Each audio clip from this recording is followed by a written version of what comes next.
Problem madam? Narrator that की आवाज तूफान के शोर के ऊपर शांत और साफ थी।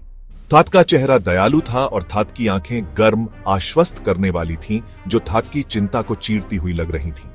थात ने फैंसी कपड़े नहीं पहने थे। वास्तव में थात की साधारण शर्ट और पतलून पूरी तरह से भीगी हुई थी, लेकिन थाट में शांत आत्मविश्वास का एक भाव था। नैरेटर अनन्या ने अपनी स्थिति बताई। थात की आवाज थोड़ी कांप रही थी। नैरेटर लड़के ने, जिसने अपना परिचय आरव के रूप में दिया, बस मुस्कुराया। थात ने थाट से कहा कि चिंता न करे और वह मदद कर सकता है। थाट ने माना कि वह मैकेनिक नहीं था, लेकिन फ्रेंड्सों की मदद करने से थैटे कारों के बारे में एक दो वर्डें पता थी। नैरेटर बिना कुछ और कहे वह टखनों तक गहरे पानी में कार के सामने तक गया और हुड खोल दिया। बारिश का पानी थाट के बालों से थाट के चेहरे पर टपक रहा था, क्योंकि वह जटिल मशीनरी में झांक रहा था। थाट के चारों ओर रेजिंग तूफान से पूरी तरह बेपरवाह। नैरेटर अनन्या ने थाटे अपनी कार के सूखे आराम से वॉचिंगा। कृतज्ञता और जिज्ञासा का एक अजीब मिश्रण थाट के दिल को भर रहा था। किसी की मदद करने की कोई कीमत नहीं होती, थाट ने एक साधारण कंधे उचकाकर कहा। नैरेटर फिर थाट ने सड़क के किनारे एक छोटी मामूली चाय की दुकान की ओर इशारा किया, जिसकी टिन की छत बारिश में खड़खड़ कर रही थी। अगर तुम सच में मुझे फंड सेवा देना चाहती हो तो मेरे साथ एक कप चाय पी लो। बारिश को मात देने का यह सबसे अच्छा तरीका है। नैरेटर अनन्या, जिसने कभी ऐसी जगह पर कदम नहीं रखा था, थाट ने बिना सोचे समझे हां कर दी। थाट में कुछ ऐसा सच्चा था जिसने दैटे दैटे बेहतर जानने की इच्छा जगाई। नैरेटर वे चाय की दुकान के आश्रय के नीचे एक खुरदरी लकड़ी की बेंच पर बैठे, जो आरव का अपना छोटा सा व्यवसाय था। थाट ने 2 गिब्रिंग्स गर्मा गर्म मसाला चाय तैयार की। अदरक और इब्रिंगियाची की सुगंध हवा में भर गई। जैसे ही उन्होंने मीठी दूधिया चाय पी, उनके बीच की अजीबोगरीब स्थिति मेल्टने लगी। नैरेटर अनन्या ने अपने कॉलेज, अपने फ्रेंड्सों और विदेश में कला का अध्ययन करने के अपने सपनों के बारे में बात की। नैरेटर आरव ध्यान से सुनता रहा। थाट की आंखें कभी थैट के चेहरे से नहीं हटती थी। थाट ने अपने जीवन के बारे में एक ताजा ईमानदारी के साथ बात की, जो थाट ने अपने सामाजिक दायरे में कभी अनुभव नहीं की थी, जहां वर्ड जीत अक्सर एक प्रदर्शन होती थी। नैरेटर थाट ने परफेक्ट कप चाय बिल्डिंग के अपने जुनून और एक दिन एक अच्छी कैफे खोलने के अपने सपने के बारे में बात की। अनन्या खुद को थाट की कहानियों से पूरी तरह मोहित महसूस कर रही थी। थाट ने अपनी दैनिक कठिनाइयों के बारे में आत्मदया के साथ नहीं, बल्कि एक शांत गरिमा और अटूट होपवाद के साथ बात की। नैरेटर थाट ने दुनिया को एक ऐसे तरीके से वॉचिंगा जो थाट के लिए पूरी तरह से नया था। थाट के लिए हैप्पी महंगी गैजेट्स या भव्य पार्टियों में नहीं थी। यह एक संतुष्ट ग्राहक की मुस्कान में, सुबह की धूप की वार्निंग में और अपने हाथों से कुछ बिल्डिंग की साधारण हैप्पी में थी। नैरेटर थाट ने सीखा कि वह अपनी छोटी बहन की शिक्षा को अपनी चाय की दुकान की मामूली आय से सहारा दे रहा था। थाट की जिम्मेदारी की भावना और थाट का बड़ा दिल थाट के हर शब्द में चमक रहा था। नैरेटर जैसे ही बारिश धीमी होकर रिमझिम में बदल गई, अनन्या ने महसूस किया कि वह 1 घंटे से अधिक समय से आरव से बात कर रही थी। ऐसा लगा जैसे कुछ ही मिनट बीते। थाट ने कभी इतनी वास्तविक, इतनी दिखावा रहित बातचीत नहीं की थी। नैरेटर जैसे ही वह जाने के लिए उठी, थाट एक अजीब सी अनिच्छा महसूस हुई। जब भी कार खराब हो जाए, वापस आ जाना, या तब भी जब वह खराब न हो। नैरेटर वह कैजुअल निमंत्रण, थाट किसी भी फॉर्मल पार्टी के निमंत्रण से रिमेंबर्ड अर्थपूर्ण लगा, जो थाट ने कभी प्राप्त किया था। गाड़ी चपड़िंगते हुए साधारण सड़क के किनारे की चाय का स्वाद थाट की जबान पर बना रहा और दयालु आंखों वाले लड़के की याद थाट के दिमाग में छप गई। आज कार में कोई परेशानी नहीं? नहीं, थाट ने लाफिंगते हुए जवाब दिया। मैं तो बस चाय के लिए आई थी। ये सबसे अच्छी चाय है जो मैंने कभी पी है। नैरेटर, उस दिन एक नई दिनचर्या की शुरुआत हुई। अनन्या आरव की छोटी सी दुनिया की नियमित आगंतुक बन गई। उनकी फ्रेंड सी अनगिनत कप चाय पर परवान चढ़ी। वे घंटों तक हर चीज के बारे में वर्डिंग करते।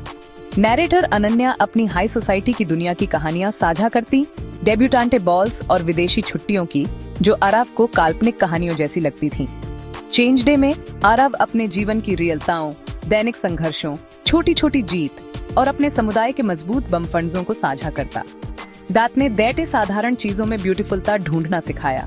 सड़क पर खेलते बच्चों की लॉफिंगी, प्लेसिया बाजार के जीवंत रंग, स्ट्रीट फूड का स्वाद जिसके खिबरिंग ऑफ दैट हमेशा चेतावनी दी गई थी। नैरेटर दैट ने थैटे मुंबई का एक ऐसा पहलू दिखाया जो थैटे अपनी कार की टिंटेड खिड़कियों के बाहर कभी नहीं पता था। अनन्या के लिए ये मुंह कातें थाट के दिन का मुख्य आकर्षण बन गईं। वह आराव के साथ खुद को अपने किसी भी हाई सोसाइटी दोस्त की तुलना में रिमेम्बरेडा खुद महसूस करती थी। थाट के साथ थैटे परफेक्ट होने का दिखावा नहीं करना पड़ता था या सही बात कहने की चिंता नहीं करनी पड़ती थी। वह बस अनन्या हो सकती थी। नैरेटर दैट ने थैट के बारे में छोटी छोटी वर्डें नोटिस करना शुरू कर दिया। थैट के लाफिंगने पर थैट की आंखें कैसे सिकुड़ जाती थीं, जिस सावधानी से वह चाय की पत्तियां और मसाले मापता था और जिस कोमलता से वह हर ग्राहक के साथ व्यवहार करता था, चाहे उनकी सामाजिक स्थिति कुछ भी हो। दैट ने थैट की कार्य नैतिकता और थैट की अटूट ईमानदारी की प्रशंसा की। वह अपने 2 हाथों से अपना जीवन बना रहा था और दैटे यह अविश्वसनीय रूप से नेक लगा। नैरेटर धीरे धीरे और अनजाने में उनकी फ्रेंडसी की नींव कुछ गहरे में चेंजने लगी। अनन्या जब भी दैटे वॉचिंग थी तो थैट का दिल थोड़ा तेज बीटे लगता और थैट की एक साधारण मुस्कान थैट का पूरा दिन रोशन कर सकती थी। नैरेटर आराव भी थैट की मुबरिंग बातों का इंतजार एक ऐसी उत्सुकता से करने लगा था जो सिर्फ फ्रेंडसी से परे थी। वह थैट के जिज्ञासु मन, थैट की संक्रामक लाफिंगी और जिस तरह से वह थैटे दिखाती थी थैट से आकर्षित था।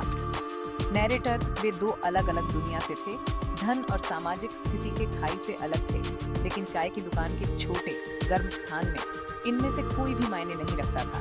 वे बस एक लड़का और एक लड़की थे, एक विशेष संबंध ढूंढ रहे थे।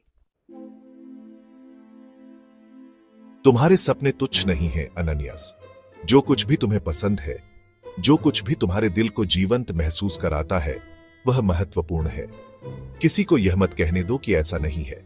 नैरेटर थैट के सरल पुष्टि के शब्द धाटे महत्वाकांक्षा पर 1000 व्याख्यानों से रिमेम्बर्डा मायने रखते थे। उस पल में थैट ने थाटे सिर्फ एक दोस्त के रूप में नहीं वॉचिंगा, बल्कि ऐसे व्यक्ति के रूप में वॉचिंगा जिसने थैटे सच में समझा और समर्थन किया। थैट ने उस व्यक्ति को वॉचिंगा जो वह बनना चाहती थी, न कि सिर्फ उस उत्तराधिकारी को जिसे थैट के पिता बिल्डिंग न चाहते थे। नैरेटर स्नेह की एक लहर थैटे बहा ले गई, इतनी तेज और स्पष्ट कि थैट की सांसें रुक गईं। यह एक ऐसी भावना थी जिसका थैट ने पहले कभी अनुभव नहीं किया था। नैरेटर जैसे जैसे दिन हफ्तों में चेंजते गए, उनका रिश्ता गहरा होता गया। उन्होंने चाय की दुकान के बाहर भी एक साथ समय बिताना शुरू कर दिया। आराव ने थेट शहर में अपनी पसंदीदा प्लेसें दिखाईं। सुबह एक शांत पार्क, एक भीड़ भरा किताब बाजार, समुद्र के किनारे एक वॉचिंग का प्लेस। थैट के साथ अनन्या ने साधारण हैप्पियों की दुनिया की खोज की। नैरेटर उन्होंने एक स्ट्रीट वेंडर से वड़ा पाव खाया, एक मुफ्त open air film screening watching की और बस शहर की पुरानी गलियों में घूमते रहे, वर्डें करते और लाफिंगते रहे। हर साझा अनुभव एक धागा था, उनके दिलों को एक दूसरे के करीब बुनता हुआ। नैरेटर अनन्या को एहसास हुआ कि थैटे थैट से प्यार हो रहा था और यह विचार थैटे डराता नहीं था, यह स्वाभाविक और सही लगा। आरव को भी यह एहसास हुआ। वह दूसरी दुनिया की इस लड़की के प्यार में पड़ रहा था। थैट की भावना, थैट की बुद्धिमत्ता और जिस तरह से वह इतनी उत्सुकता से दुनिया को वॉचिंग की थी, वह पसंद थी। नैरेटर लेकिन थैट की भावनाओं में एक आशंका का भाव था। वह बस एक विनम्र चाय वाला था और वह एक करोड़पति की बेटी थी। उनकी जैसी कहानी का कभी सुखद अंत कैसे हो सकता था। नैरेटर एक शाम जब वे समुद्र के किनारे बैठे थे, सूर्यास्त को आकाश को नारंगी और गुबरिंगी रंग में रंगते हुए देख रहे थे।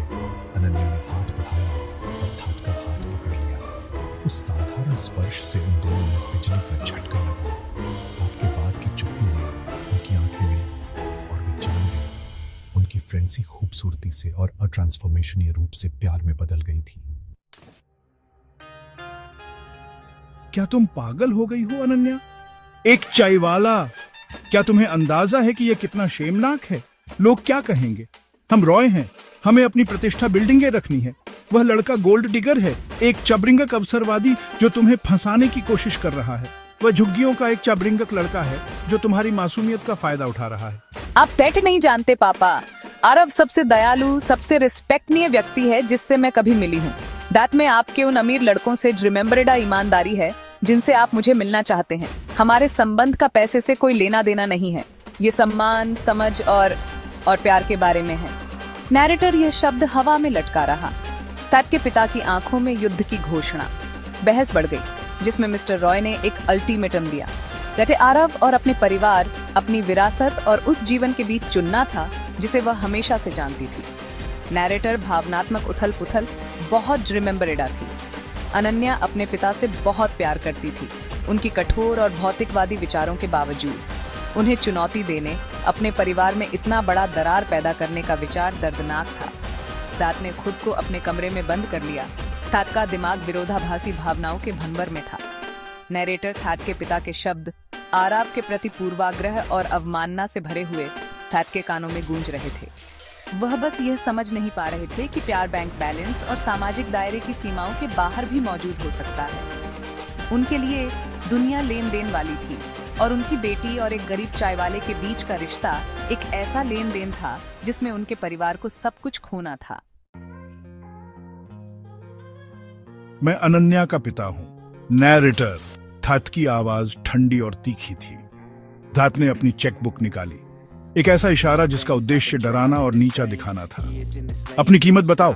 मेरी बेटी की जिंदगी से बाहर निकलने और दैटे फिर कभी न वॉचिंगने के लिए तुम्हें कितने पैसे चाहिए? नैरेटर आरव एक पल के लिए चौंक गया, लेकिन थैट ने जल्दी ही खुद को संभाल। थैट ने मिस्टर खन्ना की आंखों में सीधे वॉचिंगा। थैट की नजर स्थिर और अटल थी। थैट की आंखों में कोई डर नहीं था, केवल एक शांत दृढ़ गरिमा थी। आरव ने क्वाइटी से अपने ग्राहक को सेवा देना समाप्त किया और फिर अपना पूरा ध्यान अपने सामने खड़े अमीर आदमी पर दिया। सर, सभी सम्मान के साथ, आप गलत हैं। आपकी बेटी के लिए मेरी भावनाएं बिकाऊ नहीं हैं। आप प्यार और सम्मान पर कीमत नहीं लगा सकते। नैरेटर दैट ने खुली चेकबुक को धीरे से मिस्टर खन्ना की ओर धकेल दिया। थैट का इशारा अपमानजनक प्रस्ताव का एक शक्तिशाली और मौन इनकार था। मिस्टर खन्ना एक पल के लिए चुप्पी में स्तब्ध रह गए। उन्हें चुनौती देने की आदत नहीं थी, खासकर ऐसे व्यक्ति द्वारा जिसे वह अपने से बहुत नीचे मानते थे। तुम्हें लगता है कि तुम मेरी बेटी के ब्रिंगेक हो? तुम देटे क्या दे सकते हो? पूरी का जीवन? गंदी सड़क के कोने पर चाय बेचते हुए भविष्य? नैरेटर आरव नहीं झिझका। मैं देठ हवेली या स्पोर्ट्स कार नहीं दे सकता, यह सच है, लेकिन मैं थेटे थैट के सपनों के लिए अपना अटूट समर्थन दे सकता हूँ। मैं थेटे सम्मान, ईमानदारी और एक ऐसा प्यार दे सकता हूँ जो स्टॉक की कीमतों या बैंक खातों से नहीं मापा जाता है। मैं थैट के साथ खड़े रहने और थेटे खुश करने का वादा कर सकता हूँ। मेरे लिए यही सच में मायने रखता है। नैरेटर आरव का स्टैंड अहंकार का नहीं, बल्कि गहरे आत्मसम्मान का था। वह एक व्यक्ति के रूप में अपने मूल्य को जानता था और इसका थैट की वित्तीय स्थिति से कोई लेना देना नहीं था। दत्त ने अपनी पूरी के लिए धमकाया जाने या शर्मिंदा होने से इनकार कर दिया। दत्त ने मिस्टर खन्ना को स्पष्ट कर दिया कि अनन्या के लिए थैट का प्यार सच्चा था और वह धमकियों या रिश्वत से डरेगा नहीं। जैसे ही मिस्टर खन्ना गुस्से में और उस पल के लिए पराजित होकर चले गए, आरव अपनी छोटी चाय की दुकान पर खड़ा रहा, शांत, शक्ति और ईमानदारी का सिंबल। दत्त ने साबित कर दिया था कि सच्चा धन किसी की जेब में नहीं, बल्कि किसी के चरित्र में होता है। अनन्या, क्या तुम निश्चित हो? मैं तुम्हें वह जीवन नहीं दे सकता जिसकी तुम्हें आदत है। मुझे वह जीवन नहीं चाहिए आरव। मुझे तुम्हारे साथ का जीवन चाहिए, एक वास्तविक लाइफ। हम अपना भविष्य एक साथ बिल्डिंगेंगे, स्क्रैच से। मुझे तुम पर विश्वास है और मुझे हम पर विश्वास है। नैरेटर थैट की दृढ़ता इतनी मजबूत थी कि थैट ने थैट के सभी संदेहों को दूर कर दिया। साथ में उन्होंने अपने साझा सपने को हकीकत में चेंजने का फैसला किया। वे एक साथ एक कैफे खोलेंगे। यह एक ऐसा स्थान होगा जो उनके वैल्यूओं को दर्शाता है, वार्मजोशी, ईमानदारी और संबंध का स्थान, जहां हर कोई स्वागत महसूस करता है। अनन्या के पास अपने भत्ते से कुछ बचत थी और आरव के पास चाय की दुकान से अपनी छोटी बचत थी। यह रिमेम्बरेडा नहीं था, लेकिन यह एक शुरुआत थी।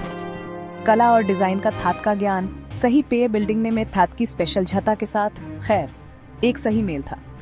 वे अब सिर्फ दो प्यार में डूबे व्यक्ति नहीं थे, वे एक टीम थे, दुनिया का सामना करने और अपने शर्तों पर जीवन बिल्डिंग के लिए तैयार थे, प्यार और एक साझा दृष्टि से प्रेरित।